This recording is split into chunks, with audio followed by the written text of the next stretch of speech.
السلام علیکم ناظرین، خبر سے خبر میں خوش آمدید، میں افتخار شرازی۔ ناظرین، ایران امریکہ جنگ 90 روز میں داخل ہو گئی ہے۔ اس دوران امریکہ اور اسرائیل نے حملوں میں ایران کی اعلیٰ قیادت کو نشانہ بنانے کے علاوہ کئی اہم تنصیبات کو تباہ کرنے کا دعویٰ کیا ہے۔ امریکی صدر ڈونلڈ ٹرمپ کا کہنا ہے کہ فوج نئے اہداف پر غور کر رہی ہے اور ایران کو اب بہت شدت سے نشانہ بنایا جائے گا۔ امریکی اسلحہ ساز کمپنیوں کو اپنی پیداوار 4 گنا بڑھانے کا حکم دیا گیا ہے، جبکہ امریکہ کے تباہ کن طیارے ڈیبون بھی برطانیہ پہنچ گئے ہیں۔ ناظرین، ادھر ایران نے اسرائیل کے علاوہ خلیجی ریاستوں میں امریکی فوجی اڈوں پر ڈرونز اور میزائلوں سے حملے جاری رکھے ہوئے ہیں۔ پاسداران انقلاب کا کہنا ہے کہ موجودہ رفتار سے وہ اس جنگ کو آئندہ 6 ماہ تک جاری رکھ سکتے ہیں۔ ایران کی سپریم نیشنل سیکورٹی کونسل کے سیکرٹری جنرل علی لاریجانی کا کہنا ہے کہ امریکہ کے متعدد فوجی ایران کی قید میں ہیں، تاہم اس کے برعکس امریکی انتظامیہ کا کہنا ہے کہ یہ فوجی لڑائی میں مارے گئے ہیں۔ ناظرین، اس دوران امریکہ کے مذاکرات کا اسٹیو وٹکوف کا بیان سامنے آیا، جس میں انہوں نے کہا ہے کہ ایران کے ساتھ معاہدے تک پہنچنے کی بھی گنجائش موجود ہے، تاہم بات چیت کے دوران ایرانی حکام زیادہ تعاون کرنے والے نہیں لگے، اور ان کا کہنا ہے کہ ایران سفارتی محاذ پر وہ امریکہ کو کیوں کچھ دے دے کہ وہ جو جنگ کے ذریعے حاصل نہیں کر سکتا۔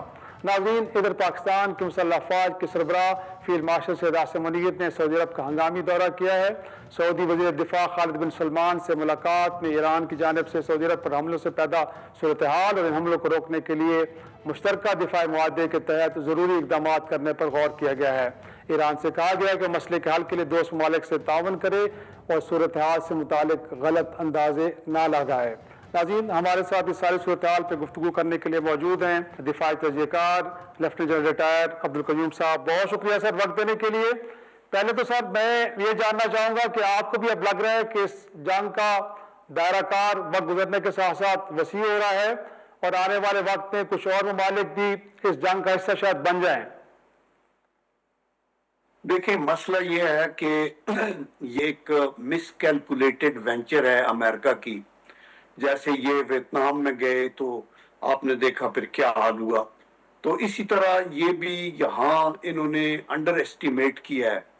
آپ کو یاد ہوگا کہ لاسٹ ایئر جون میں 13 جون سے 23 جون تک جب اٹیک ایران پہ ہوا تھا تو اس وقت اسرائیل نے سٹارٹ کیا، لیکن بعد میں امریکہ بھی شامل ہو گیا، اور ان کے ٹارگٹ جو تھے 3 تھے، ایک تو نیوکلیئر سائٹس پہ، ایک میزائل سائٹس پہ، اور ایک ان کی جو انرجی کے ریسورسز تھے۔ تو ابھی انہوں نے یہ اندازہ لگایا ہوا تھا کہ ایران کو تقریباً ہم نے ختم کر دیا، چونکہ اس میں انہوں نے ان کی ملٹری لیڈرشپ کے اوپر بھی اٹیک کیا تھا، اور تقریباً لاسٹ جون میں کوئی 1000 ایرانین بھی اس کے اندر جان ان کی گئی تھی۔ تو ابھی ان کا یہ اندازہ تھا کہ جی ہم نے سینکشنز بھی لگائی ہوئی ہیں، اور ان سینکشنز کے اندر بھی یہ ساری ان کے بینکنگ سسٹم کے اوپر بھی تھی، اور ان کی مینوفیکچرنگ کے اوپر بھی تھی، اور ان کی اسپیشلی آئل کی سیلز کے اوپر، انرجی کی۔ تو ابھی اس سے کرپل ہو کے تو یہ انہوں نے کہا انفلیشن بھی ہے اور بہت کچھ، ان کی جی ڈی پی ڈاؤن ہے، تو ہم یہ غلط ایسٹیمیٹس تھے۔ اس کی وجہ یہ تھی کہ ایران ایک بڑی اسٹرانگ نیشن ہے اور ان کا انہوں نے اپنی تیاری کی ہوئی تھی۔ تو ابھی اس دفعہ جب انہوں نے اٹیک کیا تو ودن 1 آور انہوں نے شروع کر دیا۔ ابھی آپ کا کوشچن یہ ہے کہ یہ کیا بڑھ سکتا ہے؟ دیکھیں، بڑھ تو یہ گیا ہے، آلموسٹ یہ سارے مڈل ایسٹ کو اس نے لپیٹ میں لیا ہوا ہے، اور اس کے اندر سیڈز ہیں تیسری جنگ عظیم کے بھی۔ اللہ نہ کرے کہ وہاں تک بات جائے۔ آپ ابھی دیکھیں کہ کبھی ان میں سے اسرائیل کے پاس نیوکلیر ویپنز ہیں، امریکہ کے پاس بھی نیوکلیر ویپنز ہیں۔ اگر آپ تیل سے محروم کرتے ہیں چائنا کو، اور یہ کوشش کرتے ہیں کہ ان کا تقریباً 50 لاکھ بیرل ڈیلی آئل کم ہو گیا ہے اس ایریا سے، جو کہ ان کی ریکوائرمنٹ تقریباً 1 کروڑ بیرل پر ڈے ہے چائنا کی۔ تو اس طرح کے اندازے ہو جائیں گے، اور جہاں قومیں بالکل سٹرینگولیٹ ہو جائیں گی اور ان کی آئل کی اور گیس کی ریسورسز ختم کر دیں گی، جیسے ایل این جی کا قطر سے ختم ہوا، بحرین والے نے بھی روک لیا، یو ای سے بھی کچھ نہیں ہو رہا، تو پھر اس سے ٹینشن بڑھے گی اور حالات خراب ہو سکتے ہیں۔ لیکن ابھی مجھے یہ اندازہ ہے کہ آئی ایم شیور کہ امریکنز کو یہ پتہ چل گیا ہے کہ ہم نے ایسی جگہ کے اوپر جا کے انگلی دی ہے جو ہماری انگلی جل جائے گی. تو آئی تھنک کہ وہ بہانے ڈھونڈیں گے اس کو ختم کرنے کے. ابھی لیکن سر اس وقت جو خلیجی ممالک جو اس جنگ سے یقینی طور پہ براہ راست متاثر ہو رہے ہیں، بٹ وہاں سے جو اس وقت کرٹیسزم آ رہا ہے وہ صرف ایران کے خلاف آ رہا ہے کہ ان ممالک پہ حملے ایران کیوں کر رہا ہے، اگرچہ ایران کا موقف ہے کہ وہاں پہ امریکی فوجی اڈے اور ان کو نشانہ بنایا جا رہا ہے، بٹ جو مین گویا کہ کاز ہے سر اس جنگ کا کہ گویا کہ اسرائیل اور امریکہ کی جانب سے بغیر کسی ٹھوس ثبوت کے اس جنگ کو شروع کرنا، اس کی طرف ان کا کرٹیسزم نہیں جا رہا. تو آپ کو کیا لگتا ہے کہ سر یہ جان بوجھ کے گویا کہ امریکہ اور اسرائیل گتوے تنقید نہیں بنایا جا رہا، تنقید کا مرکز صرف ایران ہی ہے؟ میں یہ سمجھتا ہوں کہ یہ جو جی سی سی کنٹریز ہیں ان کے اوپر یہ اٹیک تو وہاں کر رہے ہیں، کہہ رہے ہیں کہ ان کی یہاں جو بیسز ہیں امریکہ کی، دیکھیں اس وقت دنیا میں امریکہ کی 800 ملٹری بیسز ہیں، جن میں سے کافی جو ہیں وہ عرب کنٹریز کے اندر مڈل ایسٹ میں ہیں، اور یہ ان جی سی سی کنٹریز کی حفاظت کے لیے نہیں ہے، یہ اپنے تیل اور گیس کے اوپر نظر ان کی اور ان کو اسٹیٹ آف ہارموز کو سکیور کرنے کے لیے اور ان کے تیل کے قبضے کرنے کے لیے. جیسے میں نے بتایا کہ عراق کے اوپر انہوں نے حملہ کیا ویپنز آف ماس ڈسٹرکشن کا، اور وہاں کچھ نہیں تھا اور ایکچولی تیل کی تھی. اسی طرح 1951 میں امریکہ نے اٹیک کیا تھا ایران کے اوپر اور مصدق کی حکومت الیکٹڈ ختم کی تھی، اور پرابلم یہی تھا کہ ان کی جو گیس کے یا آئل کا جو ریفائنریز تھی ان کا کوئی جھگڑا تھا.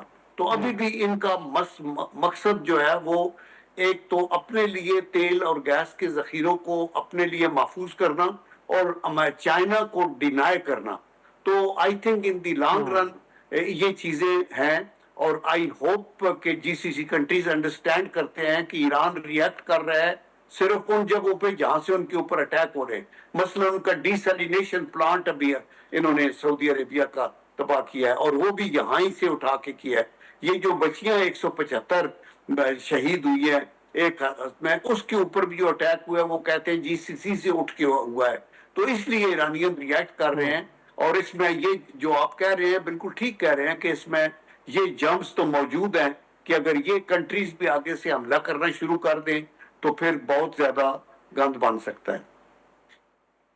لیکن سر پچھلے دنوں کہا گیا ہے کہ سعودی عرب سے اور شاید کہیں اور بھی خلیجی ملک سے موساد کے ایجنٹ پکڑے گئے ہیں جن کے بارے میں کہا گیا ہے کہ وہ شاید وہاں پہ کچھ ایسے اٹیکس پلان کر رہے تھے کہ امپریشن یہ ملے کہ ایران کی جانب سے ہوئے ہیں، اور ایران بار بار یہ کہہ رہا ہے کہ صرف ملٹری انسٹالیشنز کو نشانہ بنایا جا رہا ہے. لیکن اس کے باوجود آپ نے دیکھا ہے کہ گزشتہ روز فیلڈ مارشل سید عاصم منیر گئے ہیں سعودی عرب، اور وہاں پہ گویا کہ ڈسکشن جو ہوئی ہے اس کا محور یہی تھا کہ جو اس وقت سعودی عرب پہ ایران کی جانب سے حملے ہو رہے ہیں اس سے متعلق اسٹریٹجی بنائی جائے. تو سر یہ اس کو آپ کس طرح دیکھتے ہیں؟ نہیں بالکل ٹھیک ہے، یہ آپ کی آبزرویشن آپ بالکل ٹھیک کہہ رہے ہیں. دیکھیں دشمن فائدہ اٹھاتا ہے نا. مثلا ابھی جو سعودی عربیہ پہ حملہ ہوا، انہوں نے تو اس کی جب ہیٹ آف دی بیٹل میں یہ امپریشن دینے کے لیے کہ ایران صاحب پہ حملے کر رہا ہے، سعودی عربیہ کے اوپر بھی موساد کی انوالومنٹ تھی. اسی طرح یہ سائپرس کے اندر کو گولے پھینکے گئے، وہ بھی ان کی مستی تھی. اسی طرح ٹرکی کے اندر. تو یہ اس کے دائرے کو وسیع کر کے ایران کے دشمنوں میں اضافہ کرنے کی ایک ایفرٹ ہوتی ہے، ہر طرح کی وہ چالیں کرتے ہیں. تو ہمارے جو فیلڈ مارشل عاصم منیر صاحب آف کورس گئے ہیں، جو ایران کے ساتھ سعودی عربیہ کے ساتھ ہمارا ایک دفاعی معاہدہ ہے میوچل ڈیفنس کا، اور ہم نے ان کو تسلی بھی دینی ہے کہ ہم آپ کے ساتھ کھڑے ہیں، ایسی کوئی بات نہیں. ایٹ دی سیم ٹائم ہمارے تعلقات بہت اچھے ہیں ایران کے ساتھ، اور ہم نے اپنے پوری ایفرٹ کیا، ہماری قیادت نے، سول اور ملٹری قیادت نے، کہ ایران اور سعودی عربیہ کے درمیان غلط فہمیاں دور ہو جائیں اور یہ اکٹھے ہوں، اور اس میں کرنے میں کامیاب بھی ہوئے. یہی ہم نے ایفرٹ بھی کی ہماری لیڈرشپ نے کہ ایران اور امریکہ کو قریب لایا جائے کسی طریقے سے. لیکن انفارچونیٹلی وہ فیل ہوا، چونکہ امریکہ اپنی مرضی سے تو کچھ نہیں کر رہا نا. ان کو تو پیچھے چابی دینے والا وہ جو بین الاقوامی مجرم ہے وار کرائم کا نتن یاہو، اس کی بات چلتی ہے. اور امریکہ کے اندر ڈیپ سٹیٹ کے اندر یہودی لابی بہت سٹرانگ ہے. وہاں صدر بھی بے بس ہوتے ہیں. تو یہ ان کے آگے یہ ایک پریزیڈنٹ چڑھا ہوا ہے جس کو وہ استعمال کر رہے ہیں. یہ تو انہوں نے بھیڑوں کے اس چھتے میں ہاتھ ڈال دیا ہے. اینڈ یو ول سی کہ اس کے اندر بھی ان کو بہت زیادہ ہزیمت اٹھانی پڑے گی. اور لاسٹلی سر، اسرائیل، انڈیا اور افغانستان میں طالبان رجیم کے نیکسس کو دیکھتے ہوئے یہ ایران کے اوپر یہ جنگ مسلط کی گئی، یہ ہمارے لیے کتنی پریشان کن ہے، اور پھر اس جنگ کے میں ایران کا جیتنا ہمارے لیے کتنا درست ہے، اور اگر خدا نخواستہ وہاں پہ رجیم چینج آتا ہے تو پاکستان کے لیے کتنا پرابلمیٹک ہو سکتا ہے؟ دیکھیں ایران کے اندر رجیم چینج تو انہوں نے کر کے دیکھ لیا ہے نا کہ یہ ایک لیڈر کے ہٹنے سے رجیم چینج نہیں ہوتی. رجیم کیا ہوتی ہے؟ رجیم ایک سسٹم ہے، ایک لیڈر ہے، اس کے نیچے ایک سسٹم ہے، اس سسٹم کے اندر ایک آئیڈیالوجی ہے گراس روٹ لیول کے اوپر. جیسے ابھی ان کی ریولوشنری گارڈز وغیرہ ہیں، انڈیپینڈنٹ اٹانومس ایریاز ہیں جو کہ وہ اپنے طور پہ اوپر کام کر رہے ہیں. تو یہ ایسے نہیں ہے جیسے جرمنی کے اندر ہٹلر تھا تو اس کو آپ نے مار گیا تو آپ نے کہا کہ وہ جنگ ختم ہوگی، یا عراق کے صدام حسین کے نکلنے سے یا لیبیا سے کرنل قذافی کے نکلنے سے پورا ملک بیٹھ جائے گا. یہ تو ایسا ملک بیٹھنے والا نہیں ہے. یہی غلط ان کی کیلکولیشن تھی کہ ہم ان کے جو امام ہیں ان کو مار دیں گے تو اس کے بعد شاید یہ بیٹھ جائے گا. تو یہ تو ابھی اسی لیے ان کے اندر ریزیلینس ہے، بہت بڑا ملک ہے، اور اس خطے کے اندر اگر ایران کو جو مرضی یہ کر لیں یہ ختم نہیں کر سکتے. ان کے ویپن کو ڈیگریڈ کر سکتے ہیں، ان کے جہاز گرائے ٹھیک ہے، ان کے شپس کو کیا ہے یہ بھی ٹھیک ہے، ان کے لوگوں کی شہادتیں ہوئی ہیں وہ بھی ٹھیک ہے، لیکن ان کے حوصلے کو اور ان کی کنوکشن کو تو آپ ختم نہیں کر سکتے. اور ایٹ دی سیم ٹائم جب ابھی ایران اس سے سرخرو ہوتا ہے تو ان کی ایک ایفرٹ ہوگی کہ وہ ایریے کے جو کنٹریز ہیں جی سی سی کے، ان کے ساتھ اپنے جو منقطع تعلقات ہیں ان کو دوبارہ ریپیئر کرے اور کانفیڈنس بلڈنگ میئرز ہوں، اور ان کو بھی سمجھایا جائے عرب ملکوں کو کہ یہ امریکہ وہاں سے آ کے آپ کی حفاظت نہیں کر سکتا. ان کی بیسز آپ کی حفاظت کے لیے نہیں ہے، ان کی بیسز اپنے مفادات کے لیے ہے، اور ان مفادات کی خاطر آپ اپنا نقصان نہ اٹھائیں. تو دیر فور آئی تھنک کہ یہ عرب جی سی سی کنٹریز کو پتہ چل گیا ہے کہ سیکیورٹی امریکہ سے نہیں آئے گی، تو حالات اس جنگ کے بعد بہت بدل جائیں گے. بہت شکریہ لیفٹیننٹ جنرل ریٹائر عبدالقیوم صاحب، بڑی تفصیل سے بتا رہے تھے کہ موجودہ جنگ گویا کہ اس کے اندر سیٹس تو موجود ہیں کہ تیسری عالمی جنگ چھڑ سکتی ہے، لیکن اگین ایران کیونکہ اس کی تاریخ ہے ایک ایسی کہ ریزسٹنس کی، اسٹرانگ ریزسٹنس کی، تو ممکن نہیں ہے کہ وہاں پہ جو رجیم چینج کا خواب ہے یا پھر یہ ہے کہ وہاں پہ کوئی ایسی حکومت لائی جائے کہ جو امریکہ اور اسرائیل نواز، اس کے امکانات کم نظر آتے ہیں. ناظرین ایک چھوٹا سا بریک، اور بریک کے بعد اس جنگ سے عالمی معیشت تو متاثر ہوئی ہے، لیکن پاکستان جیسا ملک جس کی معیشت پہلے بھی بوجھ سہارنے کے قابل نہیں ہے، اس پہ کتنے گہرے اثرات پڑیں گے. واپس آتے ہیں، گفتگو کے سلسلے کو آگے بڑھائیں.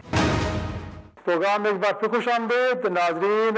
گویا کہ اسرائیل امریکہ ایران جنگ کے نتیجے میں دنیا بھر کی معیشتیں شدید متاثر ہو رہی ہیں. عالمی مارکیٹ کے اندر تیل کی قیمتوں میں بھی اضافہ ہوا ہے، اور اس کا امپیکٹ پاکستان میں بھی دیکھا گیا، اور کہا یہ جا رہا ہے کہ آنے والے وقت میں اگر یہ جنگ طویل ہوتی ہے تو اس سے دنیا بھر کی معیشتیں شدید متاثر ہوں گی. ہمارے ساتھ موجود ہیں معروف معیشت دان خاقان نجیب صاحب. سر بہت شکریہ وقت دینے کے لیے. سر پہلا سوال تو میرا آپ سے یہی ہے کہ گزشتہ برس بھی یہ جنگ ہوئی ایک طرح سے، لیکن اس دوران پاکستان کے اندر اس طرح کے اقدامات دیکھنے کو نہیں ملے. اتنا فوراً ہم نے گویا کہ پینک بٹن نہیں دبایا کہ پیٹرولیم پروڈکٹ کی قیمتوں میں 55 روپے فی لیٹر اضافہ کر دیا گیا ہے. سر اس کی وجوہات آپ کو کیا لگ رہی ہیں؟ ہمیں خدشہ ہے کہ یہ جنگ طویل چلے گی، اسی لیے ہم نے گویا کہ پہلے سے اقدامات کرنا شروع کر دیے ہیں.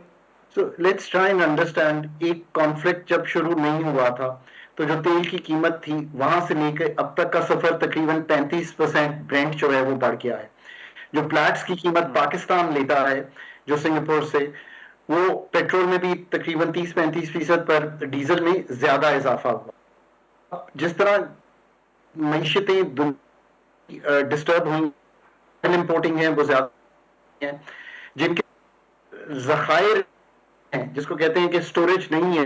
بہت سے سگنلز جو ہیں وہ دینے چاہیے تھے مارکیٹ کو، اور بہت سے انتظامات کر لینے چاہیے تھے، جس کا مطلب ہے کہ اگر آپ کو معلوم تھا کہ آپ کے ذخائر جو ہیں اتنے کم ہیں اور پھر آپ کو ڈسرپشنز آنا شروع ہو گئیں, ایل این جی ہم نے آلریڈی جو کم کی ہوئی تھی, so we were in a difficult situation. L P G L N G بھی 10-15 دن کے ذخائر تھے, کروڈ بھی شاید 10 دن کا تھا.